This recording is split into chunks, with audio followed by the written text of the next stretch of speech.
Hola, mi nombre es Sandra Guardado y les voy a presentar el tema de estados de inconsciencia.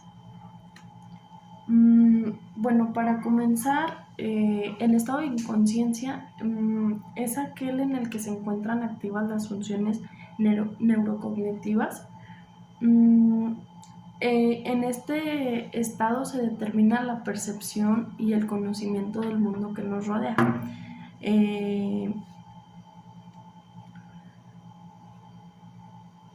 Los distintos tipos de trastornos del estado de conciencia o las etapas en las que se puede como disminuir este estado o poner como en compromiso este estado. El primero tenemos lo que es el estado de coma, que es como el sueño.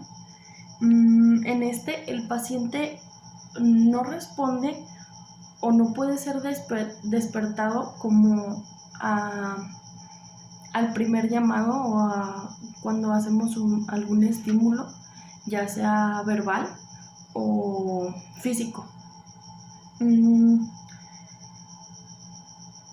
Tenemos el estado vegetativo. En este se encuentra el paciente despierto con los ojos abiertos, pero no es consciente de lo que está pasando a su alrededor. Es decir, se mueve como a reflejos o reacciones automáticas, como de que si le hablamos voltea, pero no está consciente realmente de lo que está pasando. El estado de conciencia mínima, pues es el paciente es capaz de hacer ligeros movimientos como el de los ojos por sí mismo, y puede ser capaz de seguir indicaciones sencillas como responder sí o no o hablar un poco, pero es muy poco realmente. Tenemos lo que es el mutismo asinético, que este es un estado en el que el paciente está despierto con la conciencia limitada. Es decir, puede seguir como con los ojos, pero no habla ni se mueve por sí mismo. Y por último tenemos lo que es el delirio, que este es un estado de confusión súbito con desorientación y tienen la memoria, sus pensamientos son desordenados, o sea, no tienen una secuencia y es muy cambiante su nivel de conciencia. De aquí pueden mezclar como confusión a sus familiares, como están desubicados totalmente en tiempo y espacio y no conocen realmente el por qué están hospitalizados o qué les sucedió en caso de un accidente. Hablando de la etiología, las diferentes causas en las que se puede presentar la pérdida del estado de conciencia, tenemos que el primero pues es el traumatismo en la cabeza, que es pues uno de los más frecuentes. Estos lesionan las partes del cerebro y pueden desequilibrar o provocar la pérdida del estado de conciencia. El aporte de oxígeno disminuido. En este punto el oxígeno no llega, o más bien no llega una gran cantidad de oxígeno al cerebro, y lo que produce que esto pueda dañar o matar a las células cerebrales, y la conciencia pues por ende se afecta. Y esto podría durar como un derrame cerebral o cuando hay un sangrado intenso. También las convulsiones, los ataques cardíacos pueden disminuir el aporte de oxígeno al cerebro. En otro punto tenemos lo que son medicamentos.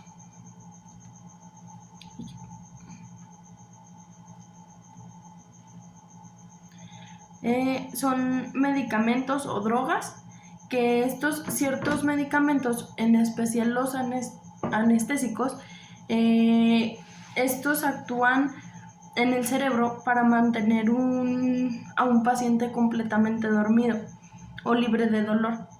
Y pues estos tienen efectos en el cerebro, lo que afecta por ende el estado de conciencia.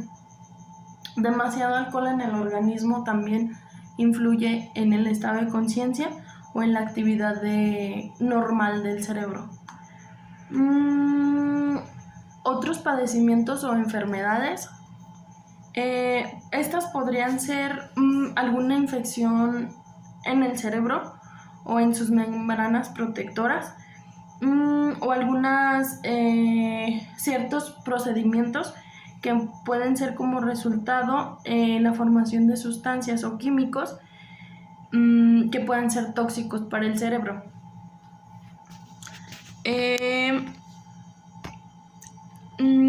Las enfermedades degenerativas que pueden dañar el cerebro, una de ellas, como ya lo mencioné, pues puede ser el Alzheimer o el Parkinson, que estas también pueden ocasionar trastornos del estado de conciencia o pérdida del estado de conciencia. Igual tienden a, bueno, estos trastornos pueden ser como confusión mayormente, o la pérdida de memoria, como lo que es el Alzheimer, a un punto en el que ya es ocasionalmente irreversible. En los niveles de conciencia, el primero tenemos que es el consciente, que es en el estado normal, en el que estamos pues ubicados en tiempo y espacio. Conocemos, pues ahora sí que estamos orientados al 100%. Tenemos después el confuso, que ya empieza a hacer un deterioro del pensamiento y de respuesta. Y aquí el paciente o la persona ya puede estar desorientada. Tenemos lo que es el delirio, que es un estado desorientado, pero que aquí hay mucha inquietud y hay se presentan las alucinaciones. En el delirio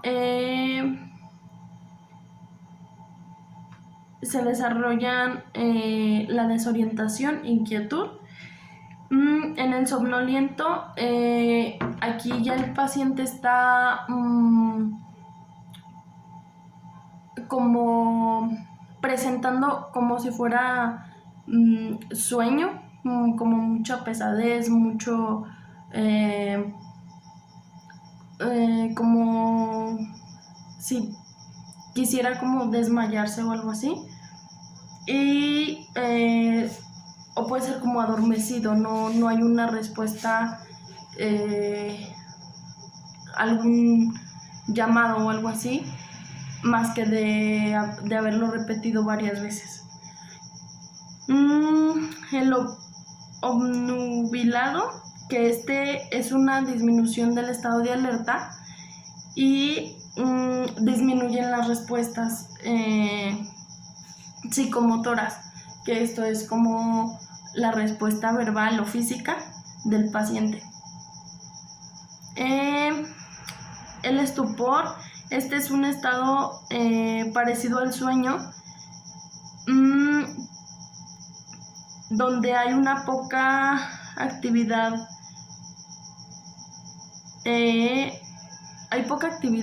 o no hay ninguna respuesta. Ya de aquí se conlleva lo que es el coma, que es un estado donde el paciente no puede despertarse. Ahí está totalmente dormido y no hay una respuesta a estímulos o a ya sea verbales o físicos. Bueno, como manejo inicial al estado de inconsciencia, tenemos que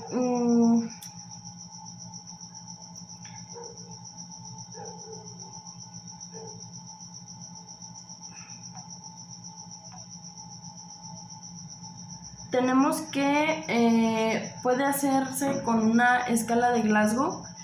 De aquí evaluamos, por ejemplo, la apertura ocular, que puede ser el criterio o la clasificación.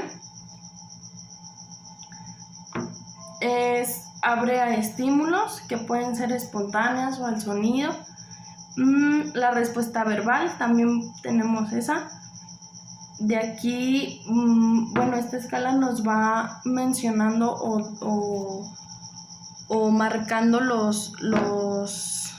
la puntuación en la que debemos evaluar al paciente, dependiendo el estado en que nosotros lo valoremos.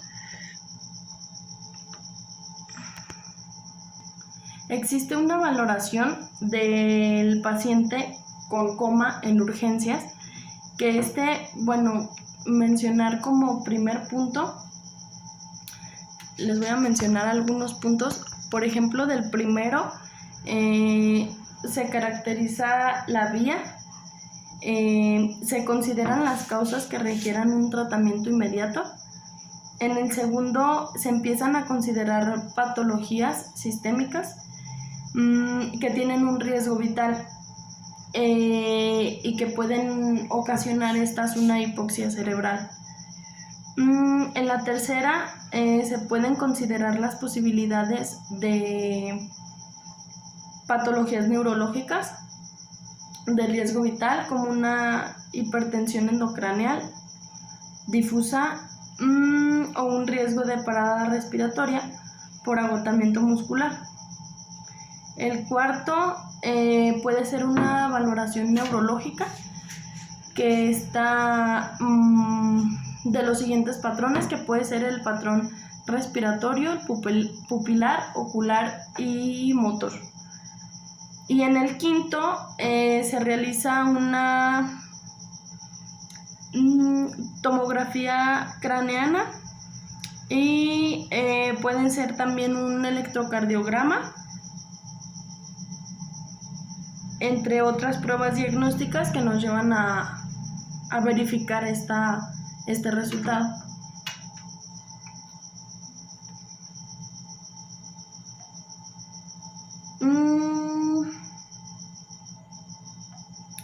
En la fisiopatología, bueno, como inicio no hay como tal cual un diagrama, pero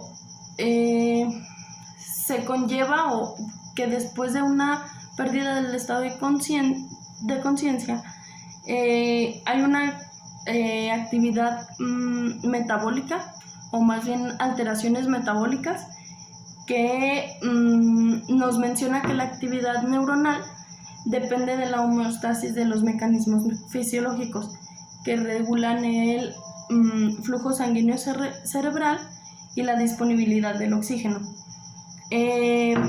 La disfunción cerebral puede resultar de una alteración de disponibilidad de oxígeno puede ser como a una hipertensión arterial, una hipoxemia o una toxicidad.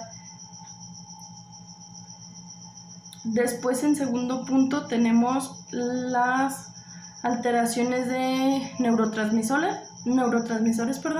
Esta es vinculada pues a su síntesis, a su liberación, captación y eliminación. Aquí se presenta lo que es el delirium, que ha sido asociado pues a alteraciones de acetilcolina, que estos son o ácido gamma aminobutírico GABA, que estos pues son vinculados muchas veces a efectos adversos más bien farmacológicos. Estos se conllevan por el consumo de medicamentos como las benzodiazepinas, que por su efecto antagonista de los receptores GABA enérgicos. Después tenemos los mecanismos inflamatorios. Aquí ya en esta última etapa se altera la barrera de hematoencefalia y se determina la llegada de mediadores al sistema nervioso central, con la consiguiente activación del sistema inmunitario y la disfunción neuronal, que esta pues ya nos lleva a la pérdida del estado de conciencia. Bueno, aquí les puse un diagrama que es, bueno, inicia con la conciencia. Se puede presentar el delirium o el estado de mínima de conciencia. Después nos va a llevar a lo que es un coma. El coma después nos va a llevar a un estado vegetativo, que es lo que ya les había mencionado.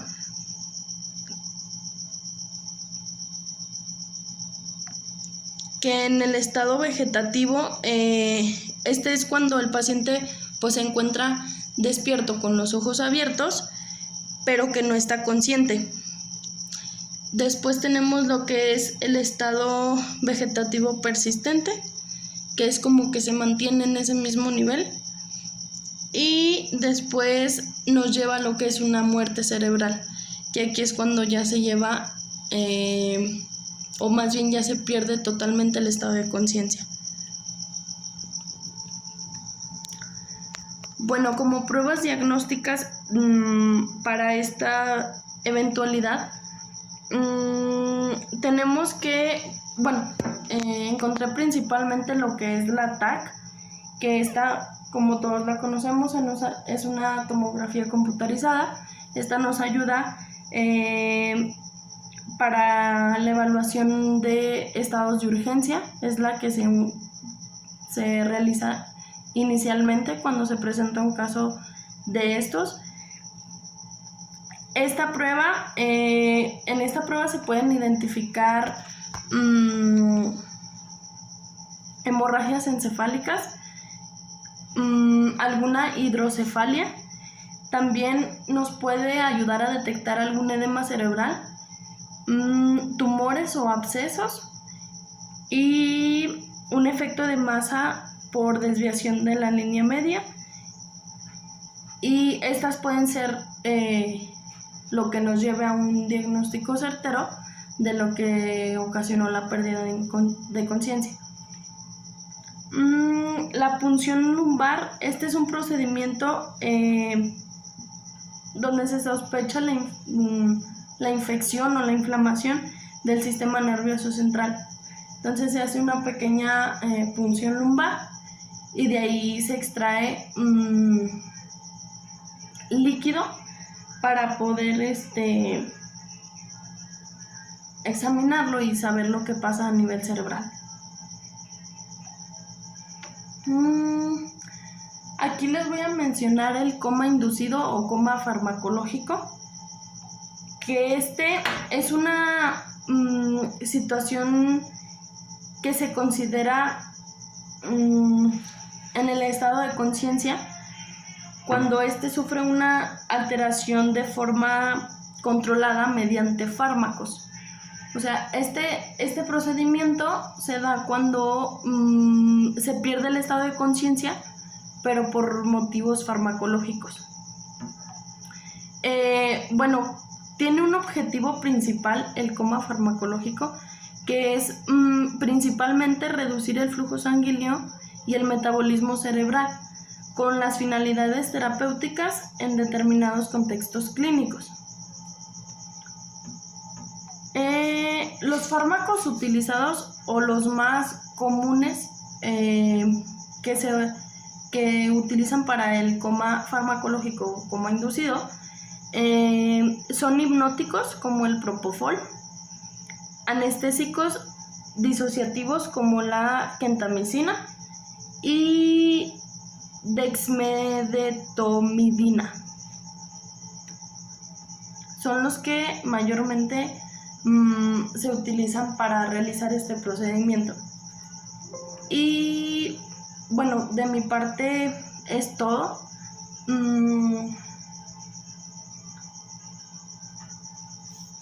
De mi parte es todo y muchas gracias por su atención.